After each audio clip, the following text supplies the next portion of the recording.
Hey, so today I'm going to be walking you through how I prepped and planted a raised bed for my front yard. So first I had to get the front yard ready by breaking up the rocky soil that I had out there. My front yard is kind of at an angle, so I had to level it out a little bit.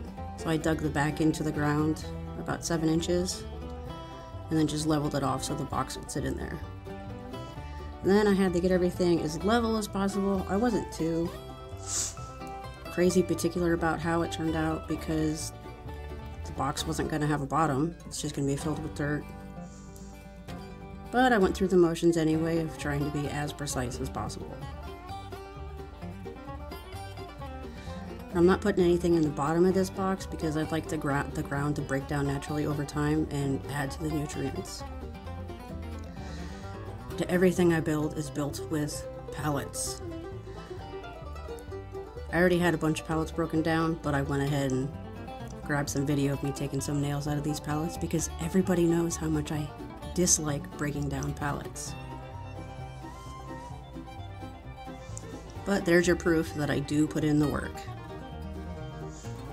Just a small ball peen. Tap, tap, tap away. This one only had 3 nails in it because I had already done most of the stripping prior, but still needed to get those nails out. Look at that hammer fly. Isn't she beautiful? I kid.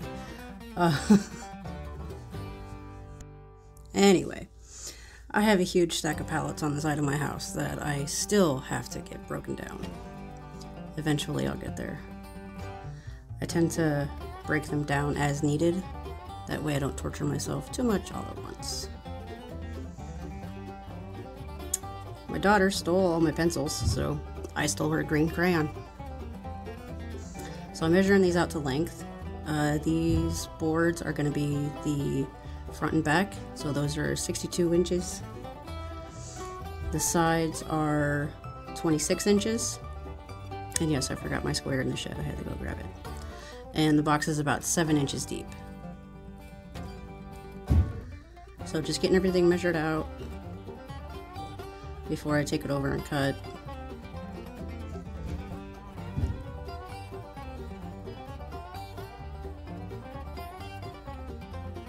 Measuring twice.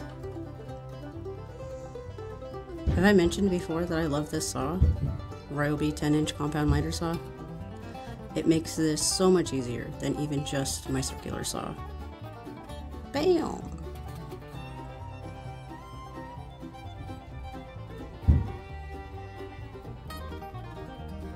Just going through, getting everything cut, cutting the sides right here.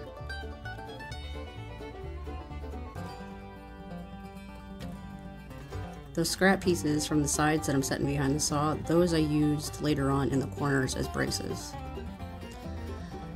Now, I wanted to try to just use hammer and nails in these, but it wasn't going the way I wanted it to. I don't know if it was just me, I was having an off day. Honestly, I think the nails were too long, but it is what it is. I usually use a drill and an impact screwdriver, so I didn't do that this time because I don't know what happened to my deck screws, and I didn't feel like going and getting more, so out comes the brad nailer. This is what I bought the brad nailer for, was building these beds, but it's the first time that I've actually used it to build the beds. Just tapping it in there the rest of the way. One corner done.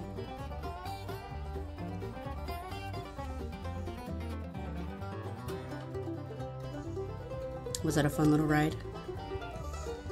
You'll see when I actually nail this one in, it's not level, and I got distracted on something happened behind me with my daughter. But yeah, see, it's not flat there, and I pay for that later on. My box ended up not being square and true, which I didn't check because I had a very limited amount of time to get this done, and I wanted to get it done. But, you know, that's what happens when we rush. We'll just try to do better next time.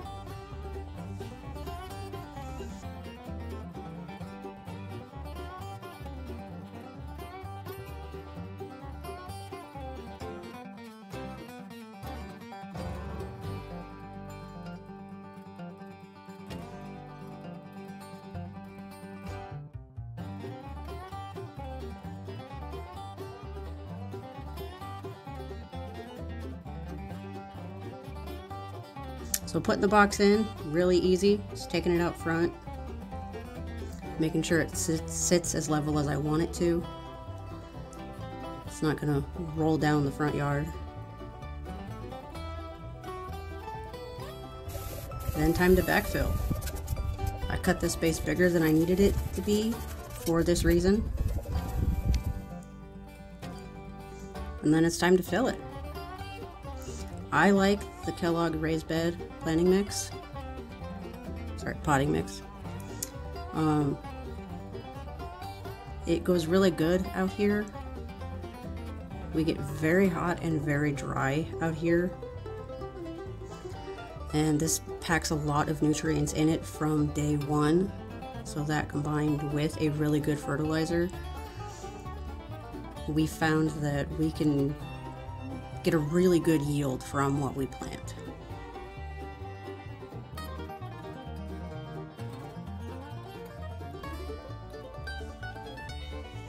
Just going through and leveling off the dirt, getting it nice and smooth, breaking up the clumps while still making sure that it's loose. And time to plant.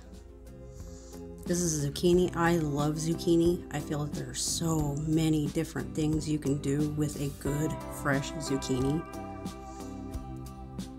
And for some reason, I just wanted one in the front yard. When I had this idea of building a box for the front yard, that is the first thing I thought about planting was zucchini. It's going to be a big plant because it is a very prolific grower. And you really have to keep an eye on zucchini because it can get out of hand. We have had a 5-pound zucchini before. So if you're planting zucchini, keep an eye on it.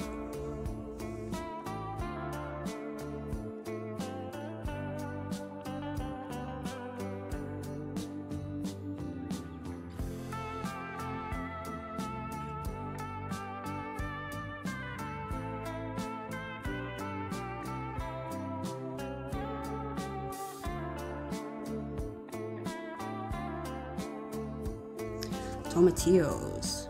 So I put 2 in the front here because they're gonna get medium size as they grow. And I want to give them room and later on have room to plant other things around them.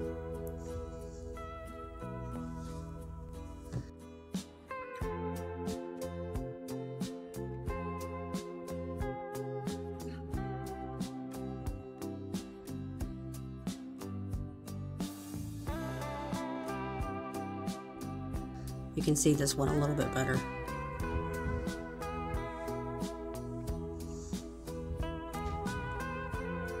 This one had a really nice taproot on it. You can see it hanging there. That means it's a strong, healthy plant.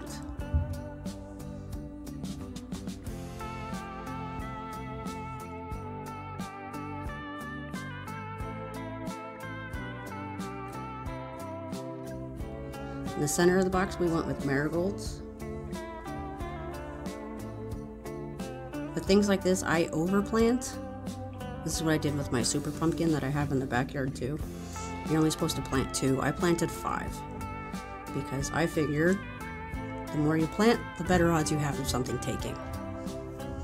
So we can go through and thin those out later. Going over the top, getting everything nice and wet with some water and a really good fertilizer. I'll have a link below for the fertilizer that we use. It's a really good fish and seaweed fertilizer. It smells atrocious, but the plants love it. So as long as they like it, I like it, and I'll keep buying it. I soak an entire box when I water or fertilize because I figure any dry soil is going to take water away from the plants. So if everything is wet, they don't have to share.